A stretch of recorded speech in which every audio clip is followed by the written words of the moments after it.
Uma barra de 10 metros de alumínio a uma temperatura inicial de 20 graus Celsius fica exposta ao sol. Com isso, sua temperatura foi elevada para 40 graus Celsius. Sabendo que o coeficiente de dilatação linear do alumínio é 22 vezes 10 a menos 6 graus Celsius elevado a menos 1, calcule, letra A variação de temperatura em graus Celsius sofrida pela barra. Bem, então inicialmente vamos anotar, né, ou destacar, né, os dados fornecidos aqui no problema, né?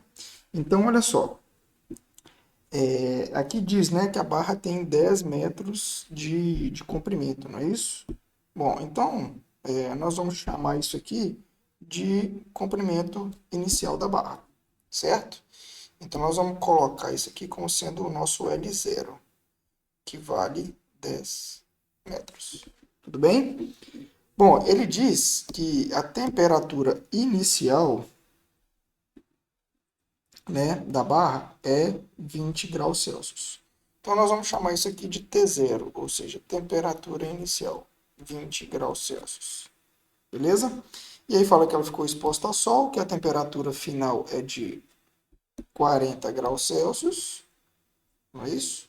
Então, eu vou chamar isso aqui de temperatura final, TF, 40 graus Celsius. E também foi dado, né, o coeficiente de dilatação linear do alumínio, que vale 22 vezes 10 a menos 6 graus Celsius a menos 1. Então, o nosso alfa vale 22 vezes 10 elevado a menos 6 graus Celsius elevado a menos 1. Tá joia? E aí pede, então, na letra A, para calcular a variação de temperatura em graus Celsius sofrida pela barra. Bom, a gente sabe da definição, né? Que a variação de temperatura é dada pela temperatura final menos a temperatura inicial, certo? Obviamente as duas temperaturas, né, tanto a inicial quanto a final, foram dadas em graus Celsius, então basta eu substituir os valores aqui.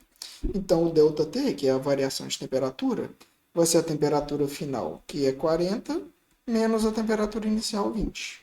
Ou seja, o nosso ΔT vale 20 graus Celsius. Tá joia? Então, essa aqui é a variação de temperatura. Tá joia? Bom, na alternativa B, pede-se para calcular a dilatação sofrida pela barra. Certo? Bom, nós sabemos que a dilatação linear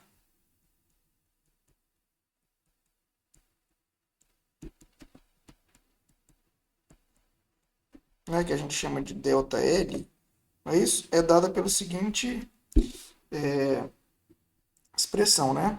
L0 alfa delta T. Ou seja, o ΔL é diretamente proporcional ao comprimento inicial L0, ao coeficiente de dilatação linear alfa e à variação de temperatura. Tá joia?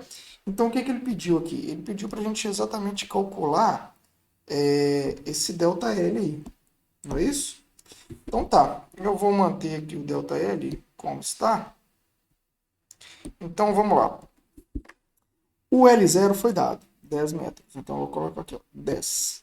Certo? O alfa também foi dado. Então, vezes 22 vezes 10 elevado a menos 6. E a variação de temperatura nós calculamos no item A, vezes 20. Tá joia? Bom, então agora é só efetuar essas operações aí, né? Uma dica assim, que eu particularmente prefiro é colocar todos os números em notação científica, que acho que fica mais fácil da gente mexer com essas potências de 10 aí, certo? Então eu vou colocar aqui, ó, 10. O 22 a gente pode escrever como 2,2 vezes 10, não é isso? E aí depois multiplica por 10 a menos 6. E o 20 a gente pode escrever como sendo 2 vezes 10, certo? Então o que eu vou fazer? Ó? 22, ó, desculpa, 2,2 vezes 2. Então já vou anotar aqui o resultado. Ó. 2,2 vezes 2 dá 4,4.